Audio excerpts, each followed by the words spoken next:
Estamos aqui em mais um podcast do RJ Mais Negócios da Associação Comercial do Rio de Janeiro. E hoje nós vamos falar um pouquinho de história.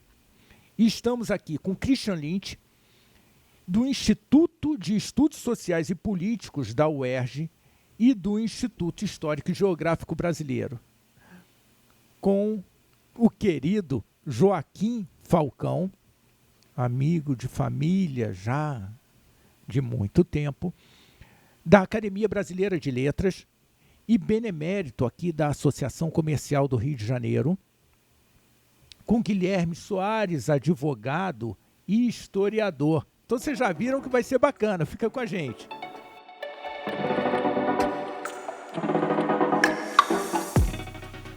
Joaquim Falcão, essa história do Rio de Janeiro ter perdido a capacidade ou a condição de capital do país gerou condições diferentes para a gente aqui no Rio de Janeiro.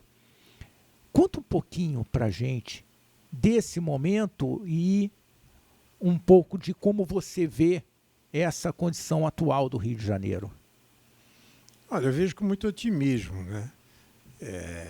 O Rio está passando por uma transformação importante.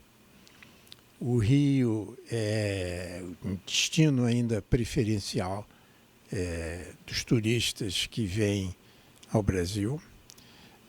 Existe uma mobilização social onde nosso Josier e nossos colegas estão agitando, né? É bom agitar, o Rio é agitação. Outro dia eu fui a cidade de Vitória, que é uma maravilha, e que foi desenhada pelo Paulo Hartung, que mais ou menos definiu o Espírito Santo e Vitória quando ele foi governador. E Vitória é uma cidade que eu disse, essa aqui é uma cidade sem estresse. O Rio de Janeiro é uma cidade com estresse, um estresse positivo, né?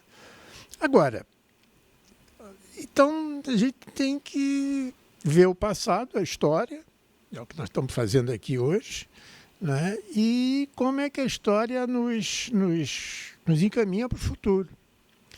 Eu me lembro muito, Ricardo, da figura de Aloysio Magalhães, um pernambucano, designer, foi quem trouxe o designer para o Brasil.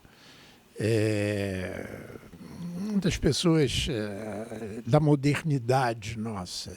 Como designer, aliás, eu devia até ter trazido aqui, ele levava um estilingue, um badoque. Quanto mais você puxa a borracha para trás com a pedra, mais direção ela tem para o futuro. É essa a importância da história. Quanto mais nós verificarmos o passado, mais nós podemos ir direto para o futuro. Agora, quem sabe mesmo dessa história do Rio de Janeiro voltar a ser capital é o Christian Lynch. Ai, meu Deus. E você sabe que eu estava lembrando, eu acho que quem não sabe de onde veio, não tem como projetar para onde vai. Christian, de onde que a gente veio? Pois é, cara. A gente, quando fala em Rio de Janeiro, a gente pode pensar em duas coisas diferentes, né? Você tem o Rio de Janeiro, que é a cidade, tem o Rio de Janeiro, que é a região, né? Que hoje que era capitania, que depois virou província, que depois virou estado, e com a qual a cidade tem e não tem a ver ao mesmo tempo, né? A gente tem essa particularidade na nossa história. O que a gente aprende na escola é que o Brasil teve três capitais, né? Salvador da Bahia, Rio de Janeiro e Brasília. Mas essa história não é bem assim, né? O que é Brasil, capital do Brasil? Se você entender o Brasil como entidade autônoma, como uma espécie dotado de um Estado, de uma nacionalidade, isso não existia no século XVIII, isso não existia antes da chegada de Dom João ao Brasil, né? Salvador era capital da América Portuguesa. A capital nossa era Lisboa. A capital era Lisboa, na verdade. Você não tinha ministério no Brasil. Você tinha um vice-rei, 3 ou 4 serventes ali em volta, mas não tinha nada, não existia estrutura de Estado. Né? Inclusive, tinha parte do Brasil que se subordinavam diretamente a Lisboa. Não existia... Existiam 2, 3 tribunais no Brasil, que era o máximo que tinha. Não existia Estado nem em Portugal. Quem vai criar o Estado português é o Marquês do Pombal, que vai ser, aliás, o responsável pela transferência da capital de Salvador para o Rio. Então, quando você pensa uma capital nacional, a capital do Brasil, a única capital que o Brasil tem até, eu diria, até na década de 70, não é nem 1960, é o Rio de Janeiro, como centro político do país. Né? Então, desde a chegada de Dom João, o Rio de Janeiro ele é a única capital da América que foi sede de um império transatlântico, né, que é tão bem descrito por Gilberto Freire. Você governava do Rio de Janeiro, você governava Portugal, governava Angola, governava Goa, Moçambique, enfim. Então você tem, com a independência, uma progressiva conformação do Rio de Janeiro como capital. Uma capital é dotada de uma qualidade que outras cidades não têm, que é o atributo da capitalidade. Capitalidade é você ter que modelar a cidade para ser uma vitrine para o resto do mundo e para ela simbolizar aquilo, a unidade dentro da pluralidade de um país. Né? Um país, quanto mais, que nem existia, porque você estava criando. Você cria o Estado, depois você vai ter que criar a nacionalidade, você vai ter que criar a ideia de brasilidade, a ideia de cultura. Né? E o que vai acontecer é que o Rio de Janeiro, os atributos da nacionalidade vão ser todos, ou quase todos, extraídos do Rio de Janeiro. É óbvio que você tem uma dimensão regional. Você vai ter o maracatu no Pernambuco, você vai ter feijoada na Bahia, você vai ter o viradinho paulista em São Paulo. Feijoada que nós adotamos aqui no Rio de Janeiro, né? Mas assim, você vai ter a cultura dos pampas, você vai ter essa ideia da diversidade, mas assim, você vai ter que criar a ideia de que existe uma unidade que está acima ou que serve de base para sustentar essa pluralidade cultural. Urbanisticamente, por exemplo, nas capitais espanholas, ou de origem espanholas aqui na América do Sul, elas quase todas têm uma plaza maior, quer dizer, que é a maior e que é um símbolo urbanístico importante dessa centralidade, capitalidade que você falou. No Rio, a Praça Maior, com as diferenças, né, porque as cidades portuguesas não eram... O Sérgio Buarque de Holanda explica bem isso. O urbanismo do mundo luso brasileiro era diferente do urbanismo do mundo hispânico. Mas a nossa praça maior era o Largo do Paço, que hoje a gente chama de Praça 15. Que está aqui. Que está aqui do lado. Né? Aliás, pensem que coisa interessante. A gente só percebe isso quando está em Lisboa. Porque o Largo do Paço é o terreiro do Paço. É o equivalente que dá para um rio que parece a Baía de Guanabara. Você tem várias ruas. Ali tem o Paço. Você tem várias ruas que saem dali e que vão para uma outra praça, que é o Largo do Rossio, que lá ainda é Largo do Rossio, que aqui no Rio se chama Praça Tiradentes, mas que se chamava Largo do Rossio, onde tem um teatro. Quer dizer, tem um urbanismo que é muito semelhante. E até o morro, a colina de São Jorge, em Lisboa, coincide mais ou menos com o que era o Morro do Castelo. Então você tem essa reprodução desse padrão aqui no Rio. Né? E com a República isso se aprofunda até, porque você começa a ter várias reformas urbanas, você passa a ter um controle direto, né, do governo municipal, do governo do Distrito Federal, da antiga corte, que vira Distrito Federal.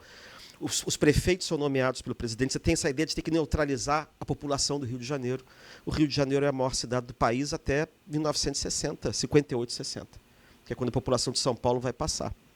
Aí vocês já estão vendo também uma das situações dramáticas, né? Que é quando você tira a capital, exatamente quando a população de São Paulo passa a ser maior do que a do Rio.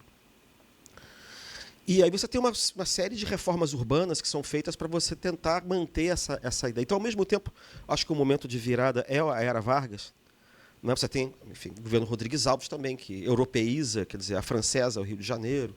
Mas um momento de virada, acho que realmente é a Era Vargas, porque a Era Vargas é um momento de muita nacionalidade. Você tem que criar a ideia do Rio de Janeiro como centro político de um país reunificado pela centralização da era Vargas, e, ao mesmo tempo, você tem que criar a ideia de cultura brasileira. Tem um samba da Carmen Miranda, que é um samba é feito durante o Estado Novo, que eu brinco, que eu digo que é o samba do Estado Novo.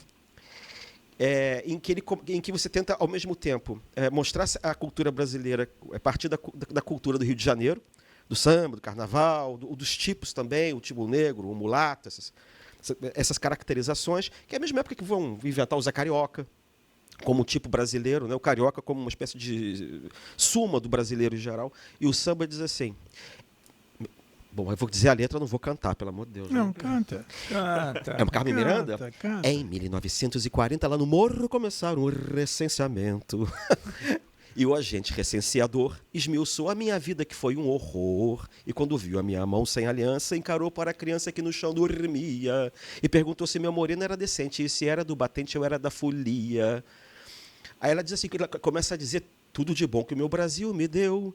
Tem o pão de açúcar sem farelo, pano verde e amarelo, tudo isso é meu. E tem feriado que para mim vale fortuna. A retirada de Laguna vale um cabedal. Tem São Paulo, Pernambuco e tem Bahia, um conjunto de harmonia que não tem igual. Quer dizer, você repara que você tem, pela primeira vez o Estado sobe o morro.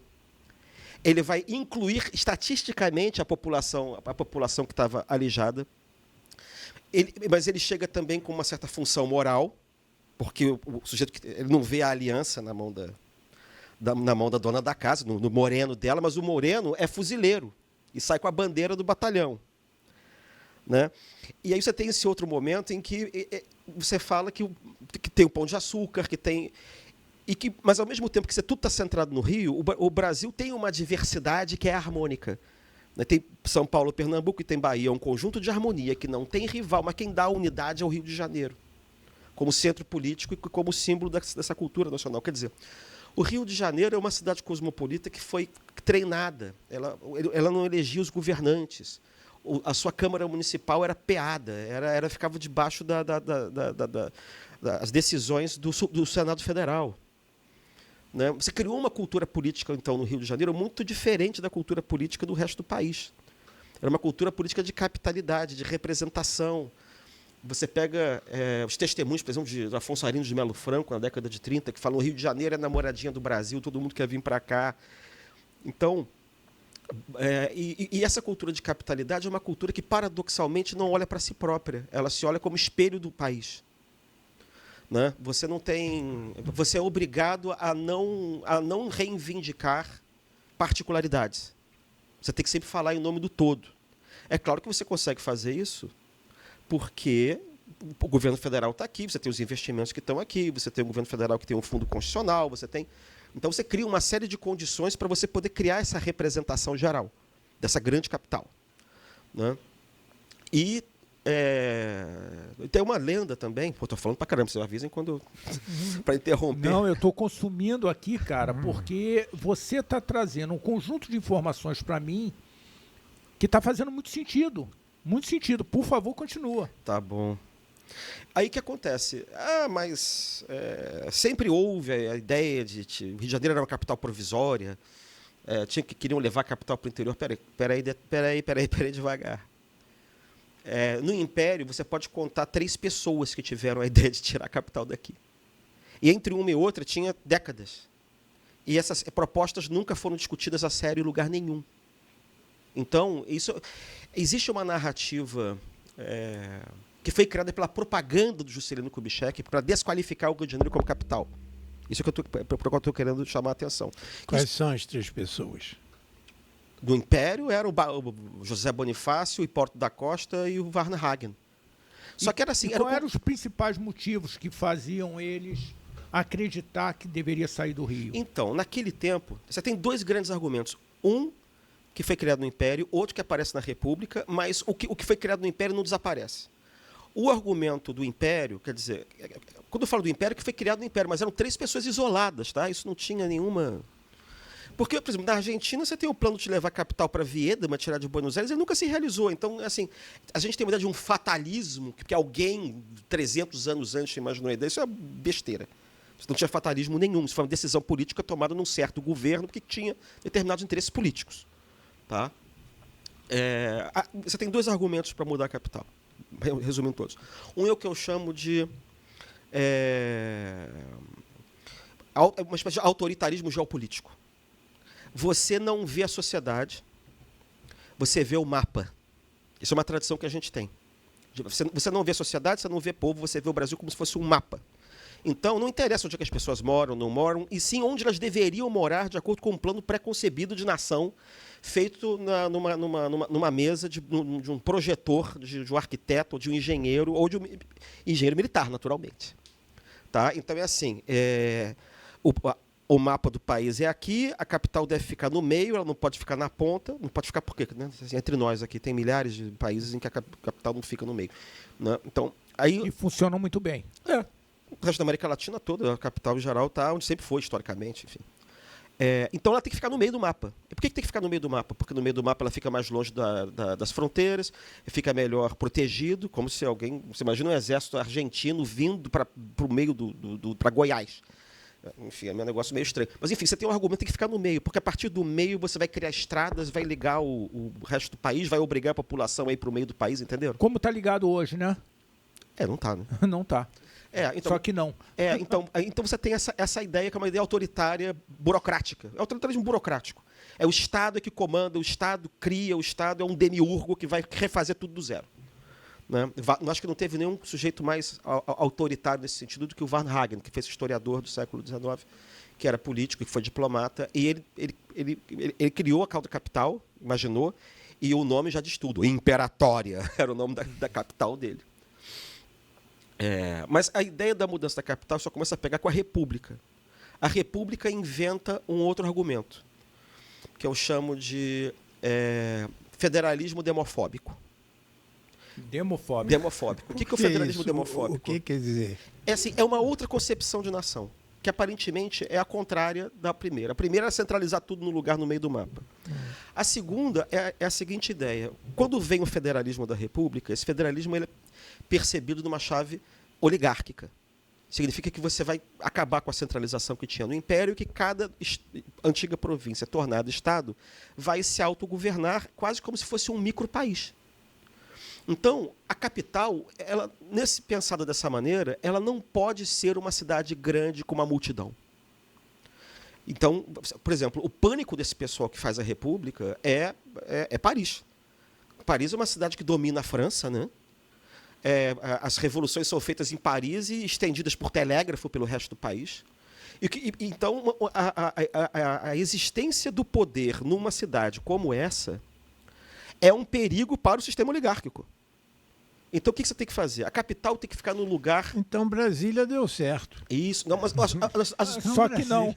Não, mas as duas ideias, os dois argumentos vão justificar Brasília. Entendeu? Então, a capital tem que ficar num lugar neutro, num lugar asséptico, num lugar... a expressão que se usava na época era assim, que é um lugar neutro que vai receber os embaixadores dos estados, que eram os senadores. Então, qual é o modelo aí? Aí o modelo não é Buenos Aires, não era o Rio de Janeiro, não era Paris.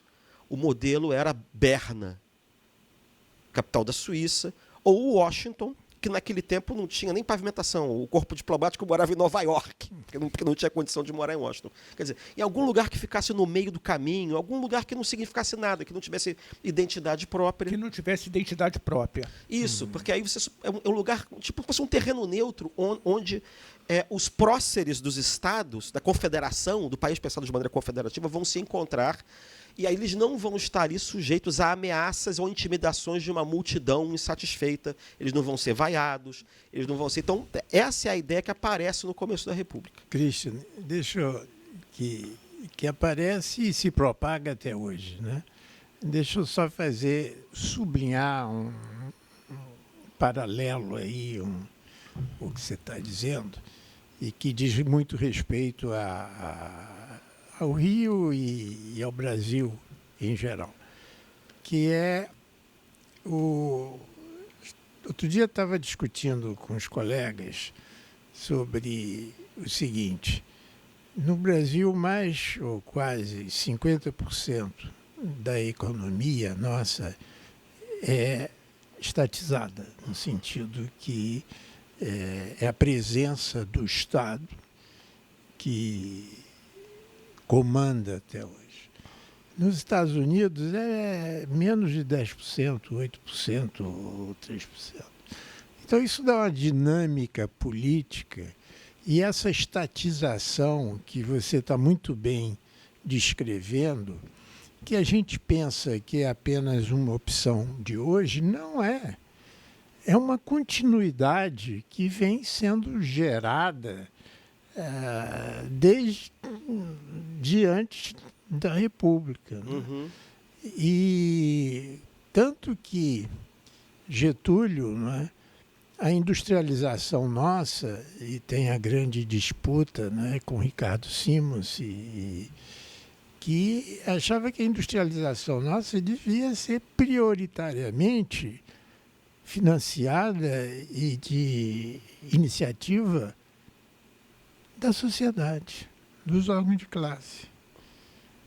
E aí é quando o Roberto Simons começa a ser um líder e ele está em São Paulo. Então, só sublinhar aqui o que você está dizendo no aspecto político, ele ocorre também no aspecto econômico. Uhum. Bom, aí o que acontece? A Constituinte da República, a primeira, ela começa funcionando no centro da cidade aqui do Rio. Mas o governo provisório eu acho muito perigoso. E aí leva ele para o Palácio da Quinta da Boa Vista, Deus o tenha, esse que foi incendiado. Que depois vai ser sede do Museu Nacional. E aí você encontra nas atas os deputados falando aqui: senhor presidente, estão dizendo que nós viemos para cá para fugir das vaias do povo. E era isso mesmo. Porque São Cristóvão era longe e era caro o valor do bonde para chegar até São Cristóvão. E lá nos discursos aparece essa ideia do risco da multidão. Era o risco da Rua do Ouvidor, que eles falavam, que era a principal rua do Rio. Que o governo podia ser derrubado por uma multidão, que a multidão era... Tem um que dizia que a multidão é volúvel, a multidão é ignara, é uma cidade perigosa, uma cidade cheia de classes perigosas, de prostitutas, de gente... E tem um argumento racista. Democracia. Mas enfim. Mas a República não foi feita para ser democrática ali, ele foi feita para ser oligárquica. Então, a presença dessas pessoas... Como é até hoje. Podiam ser incensadas para derrubar o governo. Então, você tem a ideia, é você tirar, porque é muito perigoso para a ordem federativa oligárquica que estava se implantando naquele momento. Né? A ideia não vai adiante. E é até muito engraçado. Assim, mas por que a ideia não... Como é que você sabe que a ideia não foi adiante? É muito fácil. Em primeiro lugar, vem o Rodrigues Alves. Rodrigues Alves faz a reforma urbana no Rio de Janeiro com Pereira Passos e Oswaldo Cruz, exatamente porque ele está investindo aqui, não está investindo em fazer outra capital. E você instala os palácios da República, você instala o Palácio da Presidência no Palácio do Catete, você instala o Ministério das Relações Exteriores no Palácio do Itamaraty. Você aproveita muito da infraestrutura que tinha antes, né, no tempo do Império. Quando vem então aí você esquece essa ideia de mudar a capital, desaparece de novo. Embora tivesse na Constituição, ninguém está nem aí. Quando é que ela volta? Aí tem um detalhe também interessante, tá? Que eu esqueci de falar do Império. Você tem essa coisa do Rio de Janeiro ser um lugar meio complicado, porque é muito quente, porque tem música. Tem. A elite dirigente sempre sonha estar num lugar que não se pareça com o Brasil. Então, aí eles criam Petrópolis. Aqui no Rio, eles criam Petrópolis. Eles criam Petrópolis. Então, eles passam 4 meses do ano em Petrópolis, que é uma cópia de uma cidade alemã. Tá? Então você tem também essa ideia. Os nomes dos bairros é alemão, Mosela, Quarteirão Suíço, Bingen. Tá? Então também tem esse negócio. O que ameniza essa situação. Bom, aí o que acontece? Quando é que volta a ideia de mudar a capital reaparece? Em 1900, do governo Arthur Bernardes, 22, 26. Por quê? Porque você começa a ter os levantes militares no Rio, você começa a ter o levante da população, você começa a ter... A população do Rio é anti-oligárquica, porque é a maior cidade do país.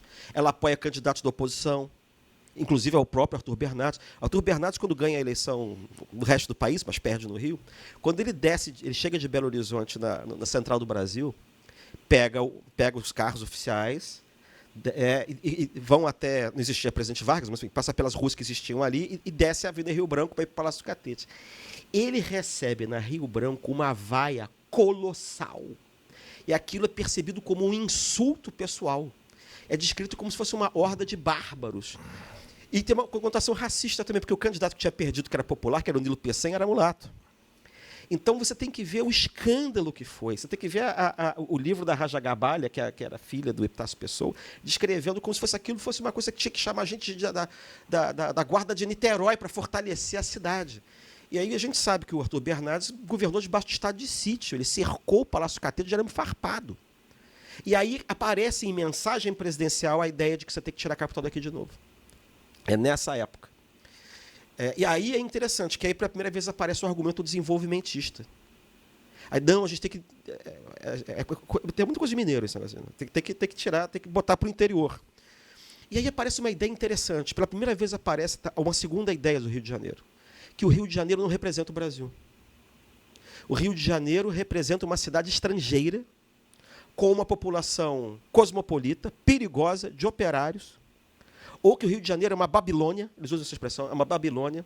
Engraçado que no tempo do Juscelino também aparece essa ideia de que o Rio corrompe os políticos, tem muito cabaré, tem muita boate, que é uma cidade de muitos prazeres, e que isso tudo atrapalha a administração. E assim, qual é a ideia de Brasil autêntico que eles têm? A ideia do Brasil autêntico é Diamantina.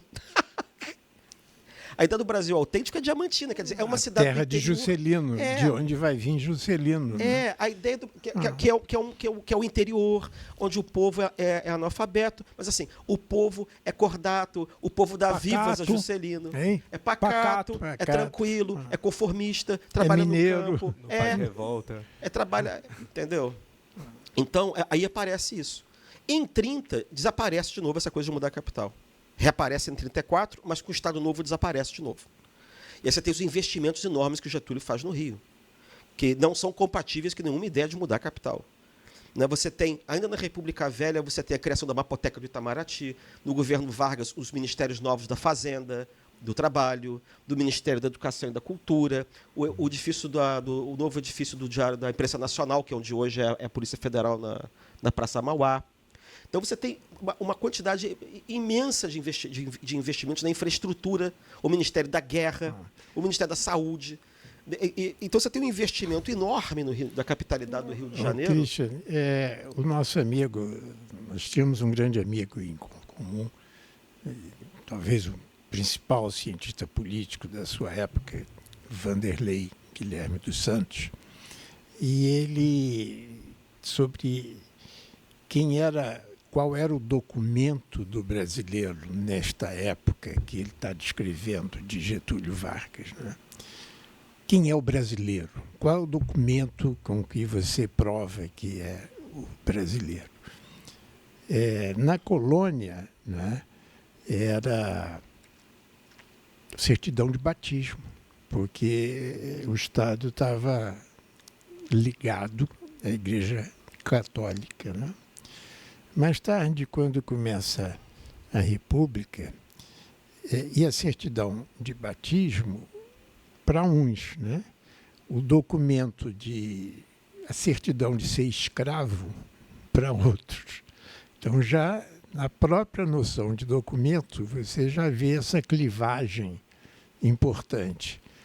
Depois, o documento do brasileiro é o título do eleitor, quando começa a República. Mas quem é o eleitor? É um proprietário branco e homem. E aí evolui. As mulheres chegam, mas nessa época que Cristiano está descrevendo, o documento do brasileiro era a carteira de trabalho, por causa do operário sintetizava a industrialização, não é? E a carteira de trabalho. Agora, até aí é Vanderlei. Agora eu acresço, né? Depois a carteira de trabalho foi substituída pelo cartão de crédito. É a financeirização do país. As pessoas, as mais humildes, elas se identificavam quando tinha 2, 3, 4 cartões de crédito. Aí ia ser brasileiro nessa história toda. E hoje em dia passa do cartão de crédito para uma conta no Twitter? O celular. O Instagram? É o celular, tem razão. Então, o documento do brasileiro hoje é o celular. O título da cidadania. É o título da cidadania. E atualmente não é mais o celular. Atualmente, o documento do brasileiro é ele próprio. É o reconhecimento facial. É a sua impressão. O polegar, a íris. A íris, o polegar. Biometria. Então aí você desaparece, ou seja, a tecnologia desaparece com todas as diferenciações culturais, ao mesmo tempo que as revela. Não é? E aí mas o que eu queria sublinhar é que o Brasil e o Rio, durante algum tempo, o brasileiro era quem tinha carteira de trabalho. Pois é, e você já estava introduzindo um assunto que é muito importante, que é em 45, quando acaba essa era Vargas, começa o quê? A democratização e a massificação da política no Brasil a partir do Rio de Janeiro e de São Paulo. Sobretudo do Rio de Janeiro, que continuava sendo a metrópole nacional. O que acontece? Você tem muito operário no Rio de Janeiro ligado ao Estado, os marítimos, a Central do Brasil, as grandes ferrovias. Esse operariado está todo no Rio. Getúlio cria o PTB, surge a UDN, representando a classe média, o PSD, que representava, era o Partido Conservador, que representava a grande propriedade rural, eu estou simplificando, né? E o PTB, que era esse operariado novo. E esse elemento do operariado novo é percebido cada vez mais por setores conservadores agrários como uma coisa que é perigosa no Rio de Janeiro, porque você começa a ter o fantasma do comunismo, você começa a ter manifestação, você começa a ter greve, você começa a ter... A Uni começa a fazer participação Então você tem uma... E também tem o seguinte, é a época em que a cidade começa a crescer muito rápido, todas as casas são demolidas, os prédios todos começam a subir, tá? Os prédios de 10, 15 andares, você começa a ter uma alta densidade urbana. Aí eu queria fazer uma pequena interferência, que é o seguinte, sobre a Avenida Rio Branco, que talvez naquela época e sempre, até poucos anos atrás, era a principal avenida da Rua do Brasil. Ela é inaugurada em 1906, a partir do modelo de um boulevard francês. Tanto que a arquitetura toda é uma arquitetura que Lúcio Costa depois vai dizer que é uma arquitetura eclética francesa. 1906. Em 1950, com Lúcio Costa, no Patrimônio Histórico, Lúcio Costa autoriza demolir toda a Rio Branco. Foi ele. Porque dizia o quê? A arquitetura eclética não é representativa da arquitetura brasileira. E com isso, nossos centros urbanos, que eram todos de modelo francês, que a influência principal da nossa oligarquia era a França, né? Os centros históricos se deterioram por até uma concepção arquitetônica e cultural. E aí a Rio Branco vai sendo demolida. Sobra as Docas de Santos, o prédio lá das Docas, e Museu de Belas Artes. O resto é todo demolido em nome de quê? De uma nova arquitetura brasileira, a arquitetura moderna, que nos deu, é verdade, o prédio do MEC. Mas ali não precisou demolir a nossa história. E Capanema. O Capanema. E o que está ocorrendo? O que ocorreu antes de acabar o século, antes de chegar em 2006? Os prédios modernistas que substituiu o eclético de 1906 foram postos abaixo também. Então você já tem os prédios de hoje da Rio Branco, eles é a terceira geração de prédios da principal avenida. Que país pode resistir a destruir a sua principal avenida 3 vezes em um século? Então, a origem muito do esvaziamento do centro vem dessa ideia básica de que o centro nosso não é brasileiro. Então, e o centro de todas as grandes capitais, de Recife, de Salvador, você passa lá, é uma degradação total. Aí você pensa, não, isso foi a expansão urbana, a massificação que você falou, a classe média que chega, né? Mas não precisava destruir, se poderia ter acumulado. Então, uma das origens da deterioração do centro é uma concepção urbanística executada por alguns ilustres, a quem devemos muito, arquitetos do patrimônio histórico, mas através deles. Uhum. O ponto que eu ia ressaltar exatamente dessa época era de que, quando você chega na década de 50, isso é uma coisa engraçada. Assim, quando você lança a ideia de fazer Brasília, em 56, os ministérios que o Getúlio tinha criado estavam funcionando havia 6 anos. É até engraçado a gente chamar a esplanada dos ministérios de Brasília de esplanada, porque o nome é tirado daqui.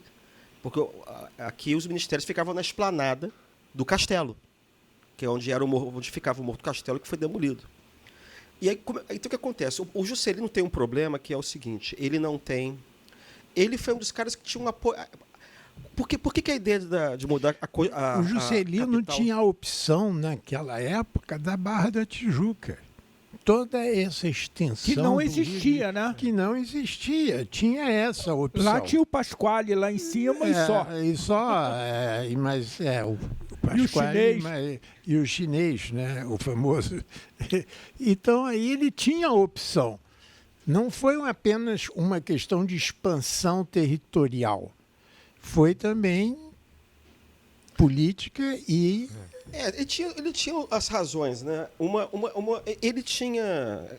Quem foi o sujeito que, na última hora, enfiou a tese da mudança da capital na Constituinte de 46? Arthur Bernardes, o cara que odiava o Rio. E foi ele, e o Juscelino também apoiou, porque você tinha essa ideia de tirar a capital para botar em Minas, na verdade. Acabou que não deu para botar em Minas. Ficou lá onde estava... marcado desde o começo. Mas, assim, o que junta para criar um movimento de conseguir tirar a capital do Rio? Primeiro, você tem uma certa cegueira do próprio Rio, autodeslumbrado consigo mesmo, as suas elites brilhantes, etc. e tal. Esse é o primeiro ponto. E essa identificação eu acho que é extremamente importante para a gente saber como é que a gente vai fazer esse processo de transformação. Porque existe uma cegueira também. Existe, e essa cegueira continua hoje, isso, tá? Só que ela virou uma espécie de mecanismo psicológico compensatório da decadência. Porque você fica assim... autodestrutivo. É autodestrutivo, porque você fica assim, não, o Rio de Janeiro ainda é o centro do Brasil, a cidade é linda, maravilhosa. Aí você confunde o cenário em que a cidade está com a cidade. Né? E você fica numa coisa assim do tipo aristocrata decadente, que não quer dizer que está decadente. E aí você fica numa atitude de negação. Não está acontecendo nada. Continua lindo, né? É isso, você tem esse tipo de atitude. Que faz com que você não faça nada, que oblitera a ação coletiva que podia levar a algum tipo de mudança. Bom, o que o Juscelino tem? Ele tem um problema, ele não tem voto no Rio. Porque o partido dele é o PSD, o Rio é dividido entre PTB e UDN. Primeiro problema. Segundo problema, ele quer ter os votos do PSD de um lado, e ele percebe que a melhor jogada é você jogar a capital para o centro. E ele é demofóbico. As pessoas acham que o Juscelino é demofóbico.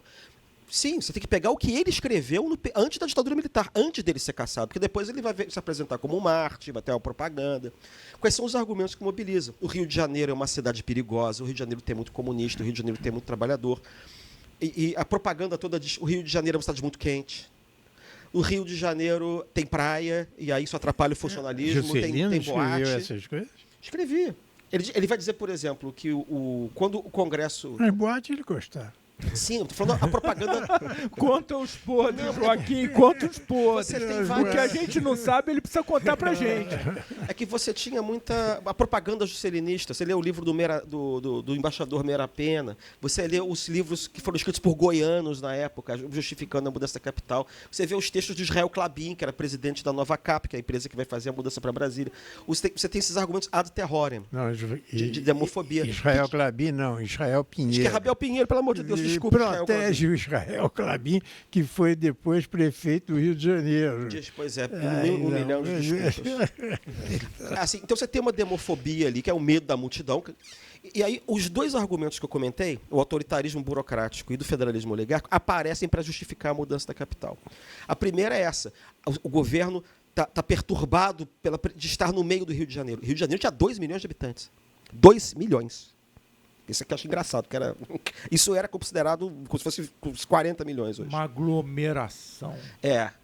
Ele tinha medo de greve, ele tinha medo de greve de aluno estudante. Isso aparece, ele falando isso. E quando ele leva o Eisenhower de avião para ver as obras de Brasília, ele estava lá maravilhado, vendo os palácios modernistas subindo, e no avião, ele disse que o Eisenhower estava conversando com ele, mas ele não conseguia se concentrar, que ele estava preocupado, sabe com o quê? Que no Rio a população é muito sarcástica, é muito debochada. Ele estava com medo de que quando o carro saísse do aeroporto e passasse em frente à urna e tivesse uma faixa escrito Yankees Go Home. A preocupação chegava a esse tipo de coisa. Então, o Brasil, ele queria capital num lugar que não tivesse universidade, um lugar que não tivesse operário.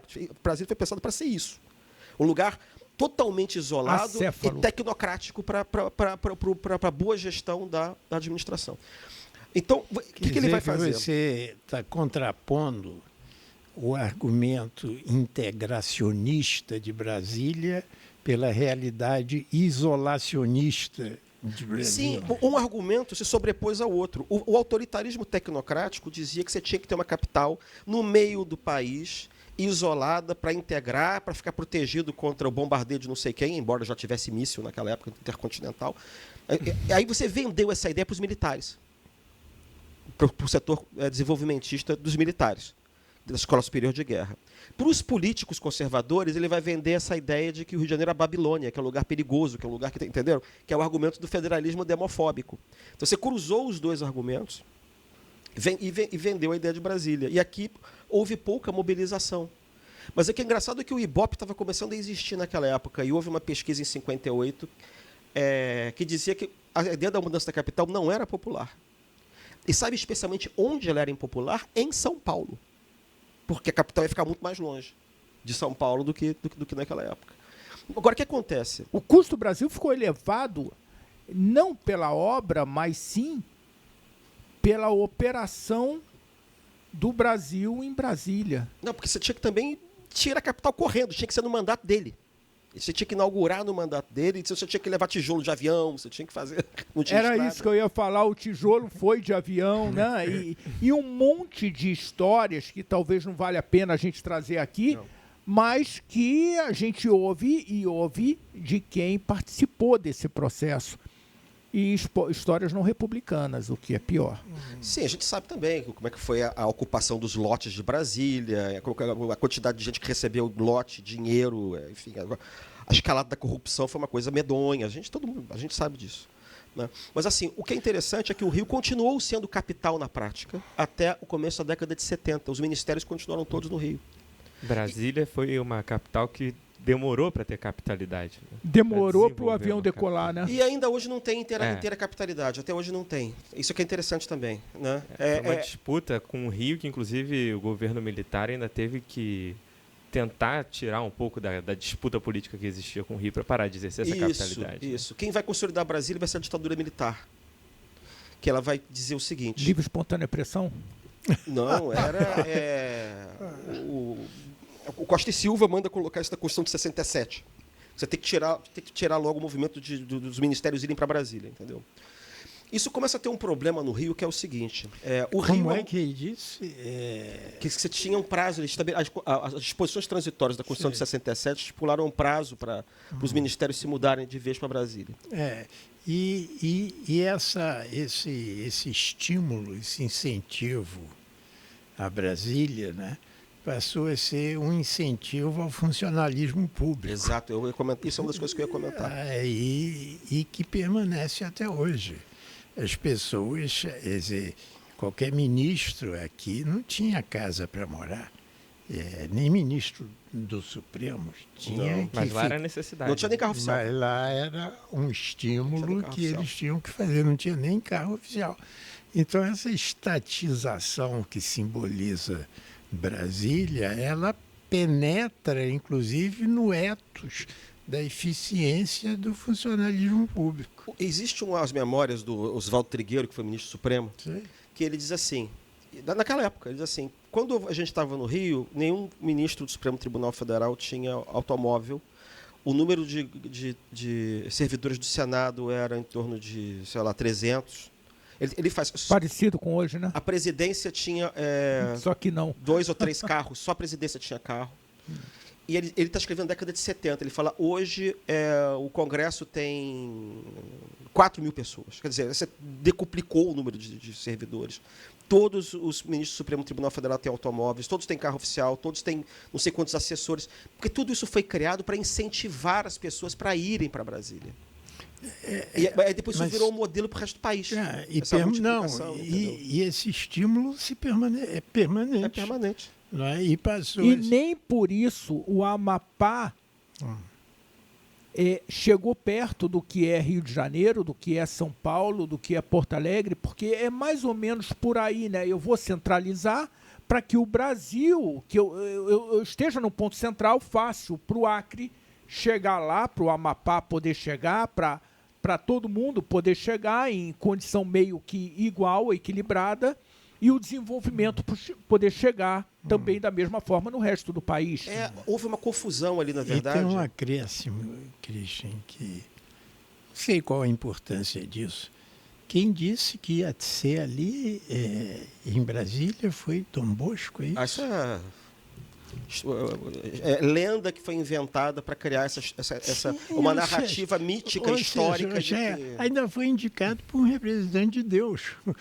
Italiano. o Dom Bosco, né? Que aí você junta o catolicismo, enfim. E acaba com a discussão. E acaba com a discussão. Sim. Não, mas você teve... A propaganda criou uma coisa de mística, histórica, uma predestinação de que Brasília estava fadada a existir desde sempre, que o Rio de Janeiro era uma capital transitória, entende? Bom, o que acontece? Assim, Brasília está lá, né? Mas assim, os estudos mostram que Brasília é a capital mais isolada do mundo. Do centro demográfico. Porque o centro do Brasil não é onde está Brasília. O centro do Brasil, o centro do país não é o centro do mapa. O centro do país é o centro demográfico. O centro demográfico é o Rio-São Paulo. Então você tirou deliberadamente a capital e botou ela no meio de um vazio. E até hoje é um vazio. As pessoas que moram em Brasília, enfim, elas confundem um pouco a cidade delas, com que elas têm carinho. Ninguém está falando que Brasília é uma cidade bonita, bacana, etc., para morar, deliciosa, enfim. Sem falar que a gente está falando como capital, que é outra coisa, como capital. Sem falar que é a cidade com maior renda per capita do Brasil. Pois é, porque quando a gente fala Brasília, a gente está falando do plano piloto. Né? TQQ, terça, quarta e quinta. Isso começou lá com Brasília mesmo, sabia? O presidente morava no Palácio das Laranjeiras, aqui no Rio. A Guanabara continua funcionando como Distrito Federal, isso aqui é interessante. O presidente ia terça de manhã para Brasília, junto com os senadores, todos entravam nos mesmos aviões. Os senadores, os deputados, todos levantavam. Eles ficavam em hotéis e apartamentos aqui no Rio.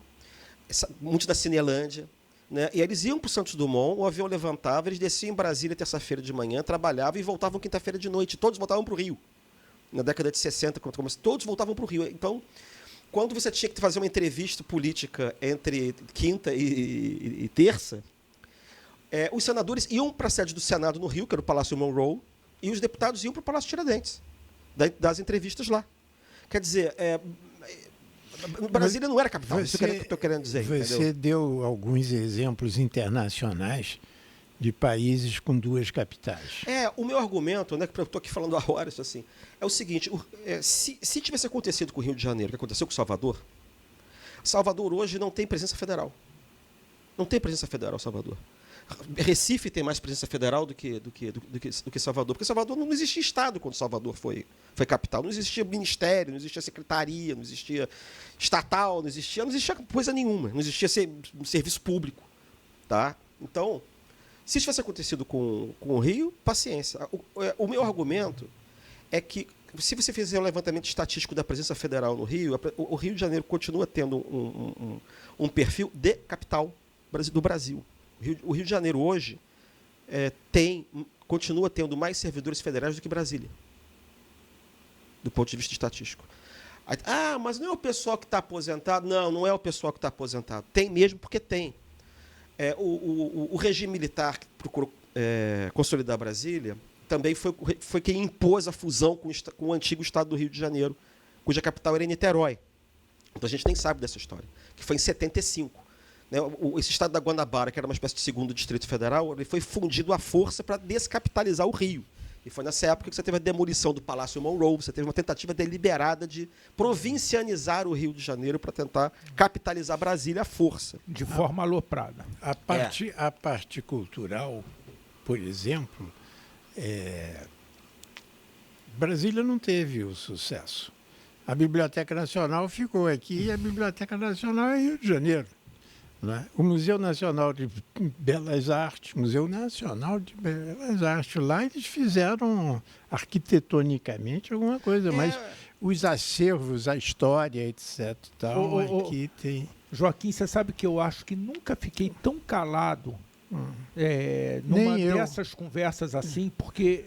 Não, é verdade, porque isso é uma coisa que me incomoda demais e entender, como você muito bem disse, Joaquim, de onde a gente veio, o que nos trouxe até aqui, é fundamental para que a gente entenda de que forma nós vamos alcançar outro patamar, como é que a gente vai se estruturar para frente. E eu quero ouvir como é que a gente se estrutura para frente, o Christian. Pois eu comentei esse perfil, né? O Rio de Janeiro, o estado do Rio de Janeiro, é o único estado da federação que tem mais servidor federal que estadual. Único. Qual é o outro ente federativo que tem o mesmo perfil? O atual Distrito Federal, que tem mais servidor federal que servidor estadual. Né? Mas não é só isso. Se você fizer um levantamento da presença federal no Rio, dos órgãos da administração direta e indireta, você descobre o seguinte: obviamente a capital marinha do Brasil é Rio de Janeiro. A sede da esquadra é no Rio de Janeiro. A presença dos militares, que é maciça. Não dá para ser em Brasília, né? Não, a presença do Exército também, que é maciça. Né? Você pega as estatais, você pega os órgãos da administração direta também, e pega tudo. 1/3 da administração federal direta e indireta está no Rio.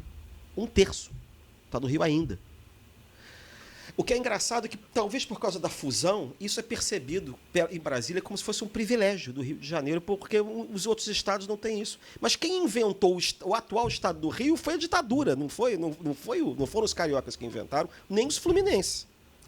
Tá? Então, esse ponto é um ponto importante para você ver como é que a cidade do Rio manteve essa capitalidade dela. Mas o processo decisório foi embora. Sim, o processo decisório foi embora. Aí vem os problemas. Quais são os problemas? Você criou um Estado que não tem identidade com a fusão, que até hoje não tem. Eu não preciso falar aqui, já há tanto tempo que foi feita a fusão. Mas se 50 anos não teve, ele terá? Pois é, porque aqui que a gente percebe que existe um problema no marco político. A cidade do Rio não vive do interior do estado do Rio. Não vive como os outros estados, por exemplo. Não tem uma ligação orgânica. Eu tenho a impressão que das elites políticas também não tem. Isso por um lado, que é uma coisa que tem que ser melhor explorada. Outra coisa como é que você explica o declínio da região continuamente, independentemente dos partidos a que pertencem os governadores? Não interessa quem é o governador, não interessa qual é a ideologia do governador, não interessa quais são os partidos do governador. O declínio, você tem só um momentinho ali, no governo Cabral, que tem uma levantada, porque tem um alinhamento entre o governo federal, municipal e estadual.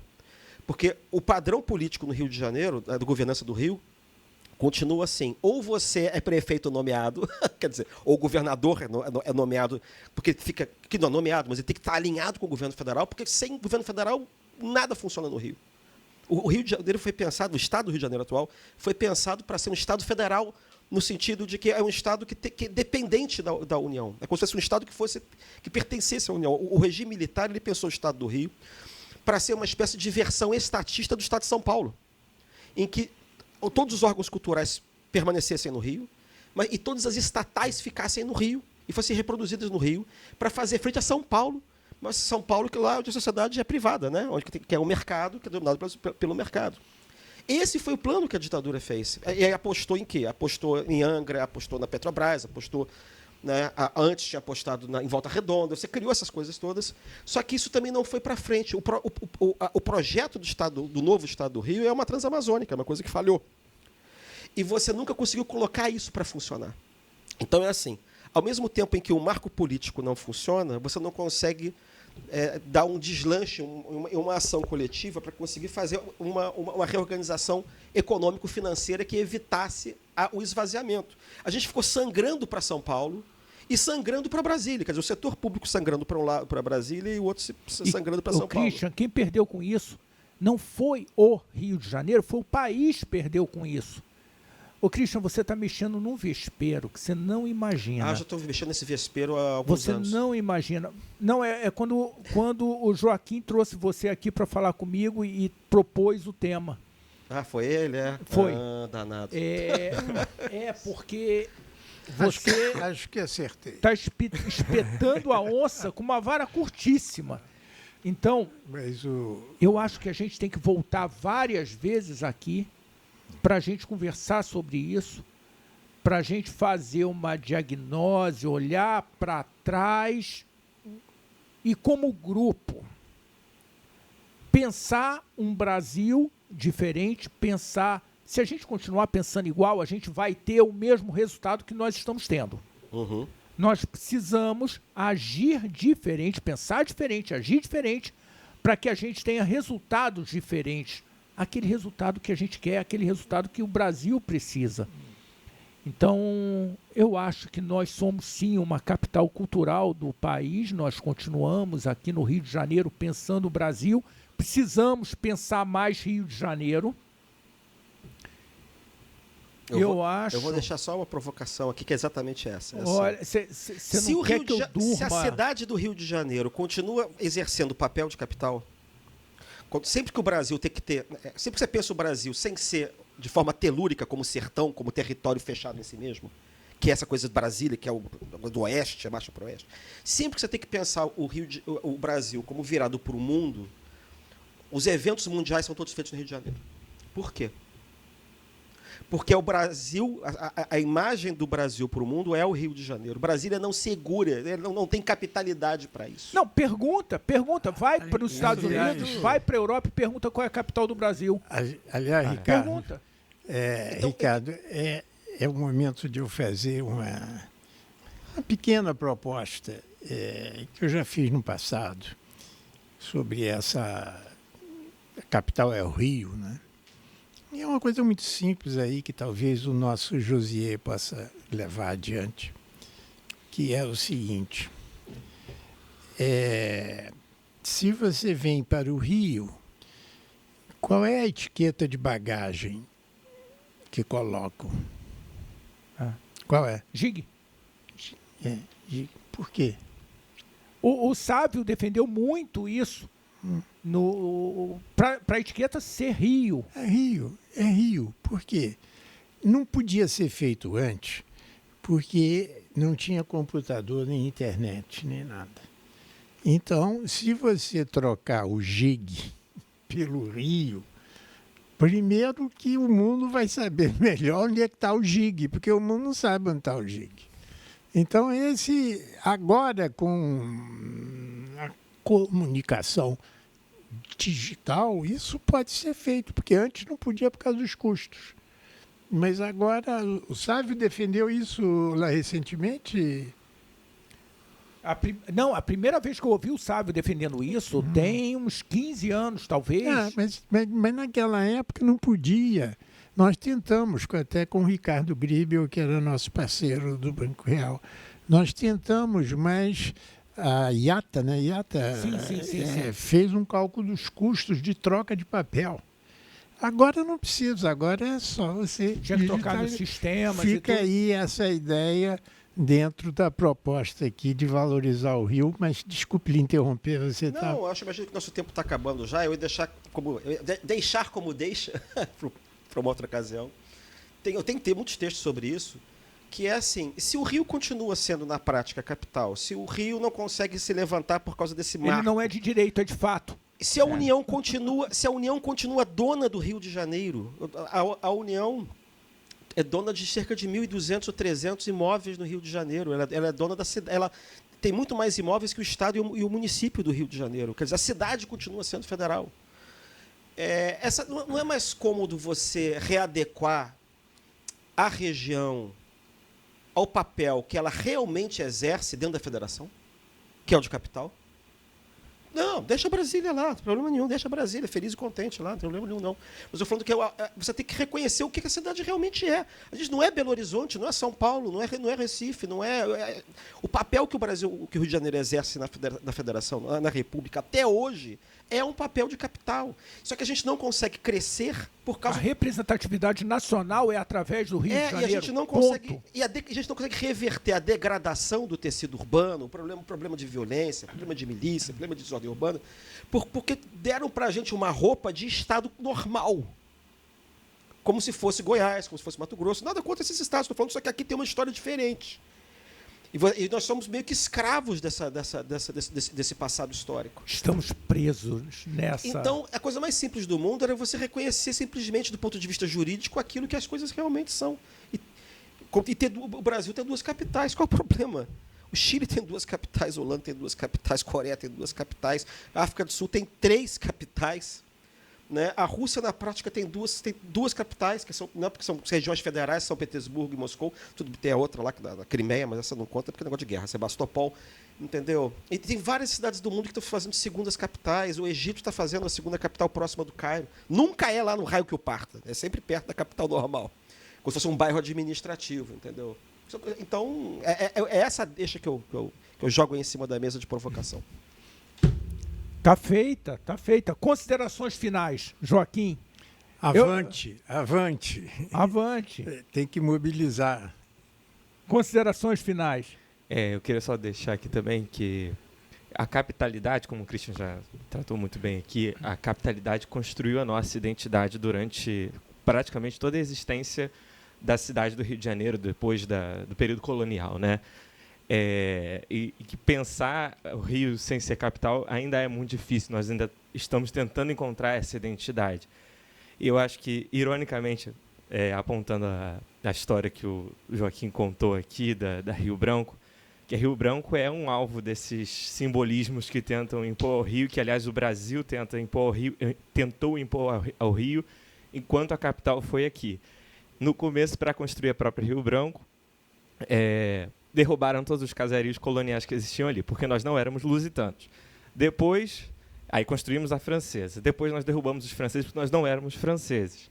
Aí depois nós construímos toda aquela modernidade, derrubamos a modernidade porque nós não éramos modernos, nós queríamos ser empresariais, queríamos ser cosmopolitas, como se já não fôssemos. E o nosso problema depois virou porque somos cosmopolitas. Eu só espero que não derrubem de novo a Rio Branco quando a gente descobrir qual é a identidade. É isso, então você que está assistindo a gente, vai lá, se inscreve no canal, aperta o sininho para você ser avisado de novos vídeos. E esse é um assunto que nós vamos desdobrar aqui, porque isso tem relação direta com a sua vida, com a minha vida. Embora o meu avô tenha vindo, né, Joaquim, de Pernambuco, mas isso aqui é a representação do Brasil, é a plataforma de negócios do país, é a representatividade do país, então a gente precisa explorar mais. Christian, você está convocado. Eu estava catando aqui uma citação, mas da próxima eu volto. Pronto. Então fica com a gente.